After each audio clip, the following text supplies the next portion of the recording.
Hi, everybody. I'm Glenn Kennedy, along with my co host Charles Motz. Glad to be here today. Welcome back to Barn Talk. Today we have a special guest. We have Andy McIntyre. Andy, tell us about yourself. I am a fourth generation East San Gabriel Valleyan. Um, Family's been home builders in the area for a while now, and just generally involved with a lot of stuff in the communities over multiple generations, and glad to be here today. So, today we'd like to talk about water. Water. So, tell us, Andy. So, back in the day, the farmers had to have water. That was the most important thing. So, give us a little history on it. All right, here we go. This is a big subject. I could spend a year talking about it, but today I'm going to focus on the main water supply in the early part of the development of this area, which is the San Gabriel Valley River. Comes out of what's modern day today. We would call it Azusa Canyon, and that's what fed the area from the original settlers, the Indians that were here through the mission times and into today. So I can go back to about the time when the mission started developing itself out here, Mission San Gabriel. That was about in the 18. Now, if you have any corrections to my points that I'm making here today, please make the comments in the comment section of this. But I'm going to be ballparking here things. So about the 1820s, I believe, somewhere in there, 1830s, was Mission San Gabriel. They needed to get some water, so the Spanish settlers dug a ditch off of the San Gabriel River over to the mission, and from that point, more and more people started to come into the area, and in about 1840-ish, Governor Alvarado, he deeded over, or however you want to call it, gave to, I believe, a gentleman by the name of Andres Duarte, where the city of Duarte comes from, a big section of ground over here, lots and lots of acreages of land, and with that, obviously, an important part is the water associated with it. And there was more people coming in. There was a group called the Settlers. There was just random settlers that came in, and everybody who started coming into the area, saw some water coming down and just dug little ditches off of it. And at this point in time, a little later, a gentleman by the name of Henry Dalton came into the area. He bought some land from either Andres Duarte or another famous settler that came into the area, and he saw more and more people taking the water off the river, and he had bought some land from them, and the land was important for cattle and whatever else they were growing. I believe they were growing some grapes and stuff, and also some row crops about this time. The citrus hadn't hit yet, and so you can imagine as water's being taken out of the rivers and people need it for commercial purposes, fights started to break out, and a little bit later, the area became part of the United States. California became a state, and the state wanted to develop the area, so there was more and more people came out here. A gentleman by the name of J. Phillips acquired some land and wanted to develop an area like modern day Covina, and there was the city of Glendora was starting to form, and I'll call it, these were the east side of the San Gabriel River. There was the west side, which was Monrovia and Duarte, Irwindale, which might have had another name at the time, if anybody. Yeah, it did. I knows can't what it remember. was. Of course, when this is over, I'll remember it. But it was, as more and more people came, more and more necessity for water, and there was companies and mutual water companies that were formed that paid for infrastructure to get the water from the different areas. There was a thing called the Compromise Agreement, which was a huge, genius document that was executed in and around 1889. I think it was signed in 1889 and then recorded in the end of the year. And that was the document that was going to put the prior 60 years of fighting behind everybody, chopping up all the rights to the river, putting the amount of flow that the river produced to the different entities that came. There was the settlers who were entitled to some water that were down in like the Irwindale area. There was the Duartes, there was the Phillips, the Covina Irrigatings, the Azusa Irrigating Company. But the city of Covina, they had a company called Covina Irrigating Company, which was originally called Azusa Land and Development Company, or something close to that. And they, used that water. It was an open ditch. If you've been around the area, you might have seen it. It goes through the park on Sierra Madre in the city of Azusa. It's just east of the kids' playground area. It's still there. It's no water in it at the time. At the moment, the water's been put underground, but the ditch is still there. Some other really old infrastructure that we can all see that's been around for an extremely long time are the penstocks that are coming, called penstocks. They look like straws that are lying on the side of the mountain up there in Azusa. There is an old power generating facility over on, I think it's called, what's the road to the east as you're coming out of Azusa Canyon? San Gabriel? San Gabriel, yes. I think it's San Azusa Gabriel. going up, San Gabriel coming down. If you're driving up into Azusa Canyon, you can see on the east side, if you go over there to the east of some condos, you can see an old powerhouse facility that was used. But the San Gabriel River has been obviously an integral part to the growth of the entire area.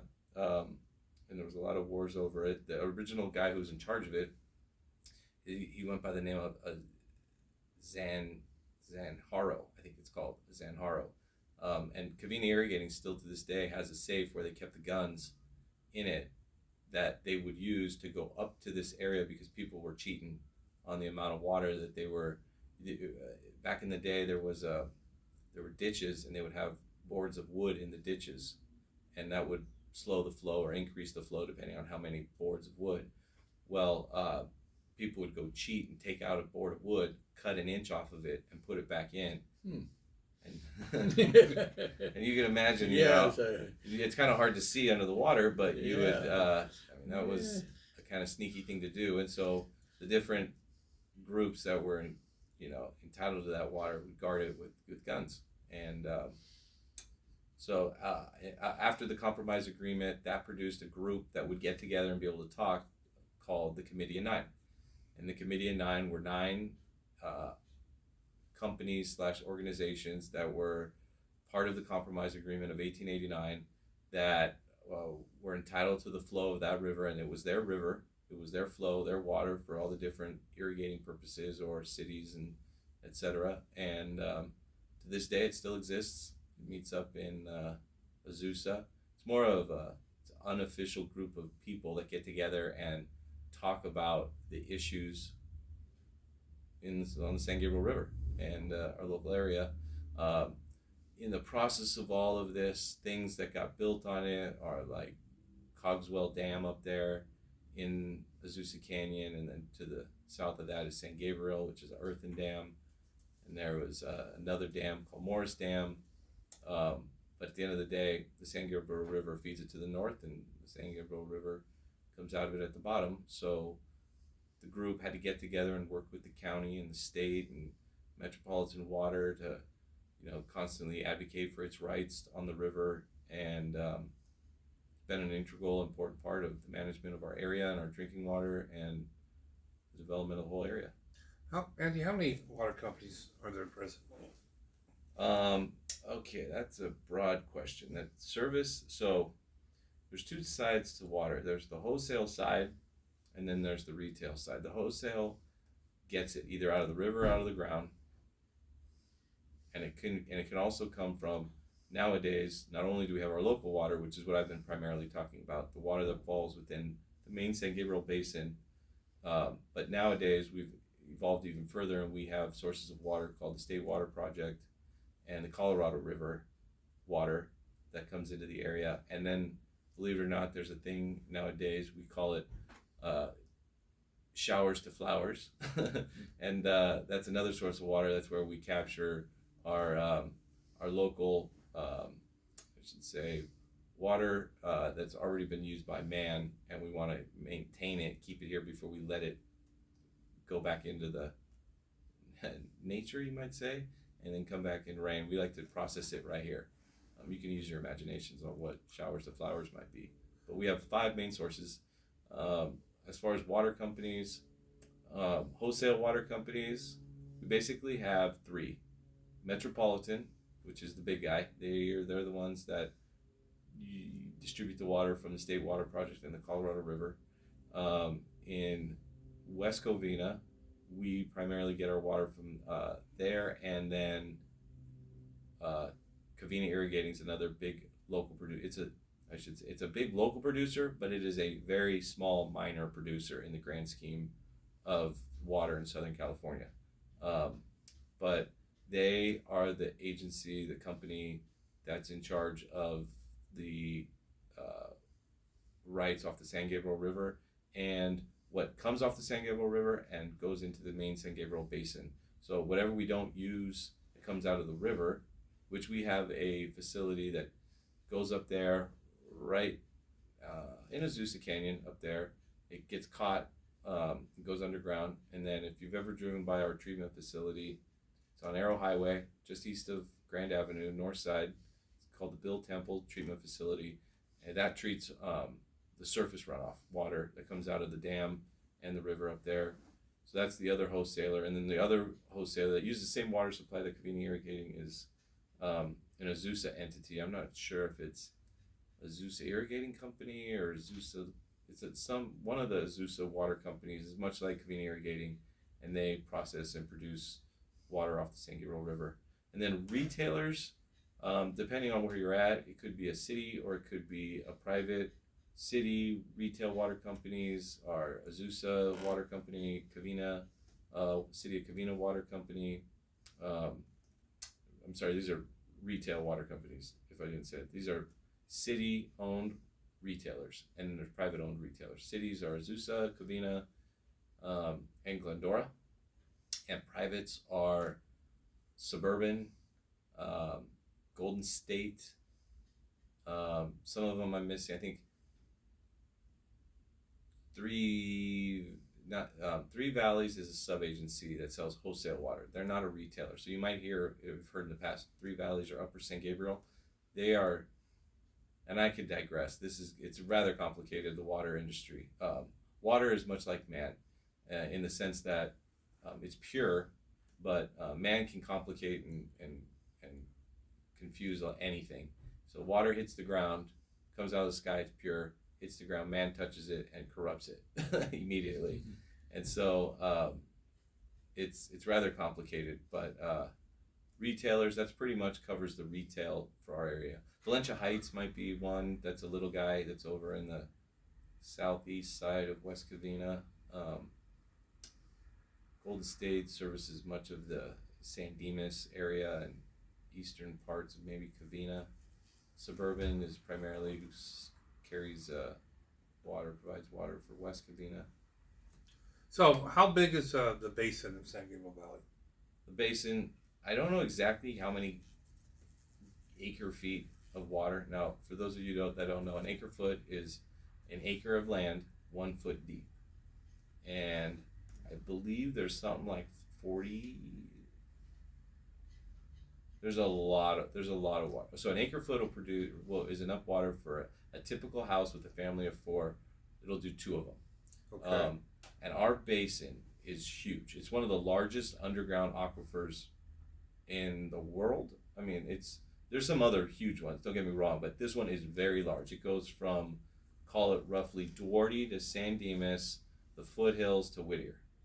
And all of that is a gigantic bowl, which is a wonderful storage method for water. We don't lose much water that comes in our area that goes into the basin. Some basins are shaped like a military helmet, in that one side's high and the other side is low, and it could spill out ours is almost a perfect bowl that holds water. Like it, once it goes down, it's about in some areas about 400 feet deep. I think you can get it in some areas like 200 feet deep, but it's not that deep in the grand scheme of things, and is a huge storage source for water locally. Thank you. Any more questions, Charles? Do they pump a lot of that, Andy? What percentage do they actually pump? Because it sounds like our rivers really supply us well. Our river supply as well, but so roughly our area has about 109 in our area. The rainfall in a given year is roughly, it's been drier than that. This last year was a lot more, but on average about 190,000 acre feet. Now our area, I think it needs something in the neighborhood of like 3 million acre feet. So you can imagine, and that's happened over years. So we use, now when I say it produces 190,000 acre feet, it rains more than that, but we don't want to take more every year than the natural area produces. Otherwise, we'll obviously run out of water. So we only, every year it adjusts a little bit. There's a thing called the safe yield of what it was safely a good idea to take out of the area and not use up all of our resources. So we produce roughly, this year, I think the safe yield produced like 150,000 acre feet. But we still, as you can tell from the numbers I was giving you, the 3 million or roughly that, or it's in the millions, need a big help from the state water project and Colorado River. But as far as Covina is concerned, it gets pretty much 100% of its water, 90% of it from the San Gabriel River watershed. Azusa gets a big chunk of its of its water. Covina's old. Covina was formed, I believe, in about 1888. So it was here when the water sources and the people weren't all around, and water was more prevalent compared to the population size. So Covina is entitled to that water. But West Covina has grown exponentially comparatively to Covina, and it came along later in the 20s instead of the 1880s. So it didn't have the same entitlement to the water. So it had to be a part of the state water project. And it produces a lot of water, but nearly not enough. Okay.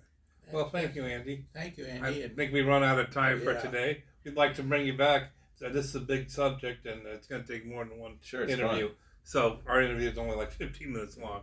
So anyway, with that, we'd like to say thank you and have a nice day. Thank you, Andy. No problem. Say hello to your family, and thank you. Will do. Thank you, guys.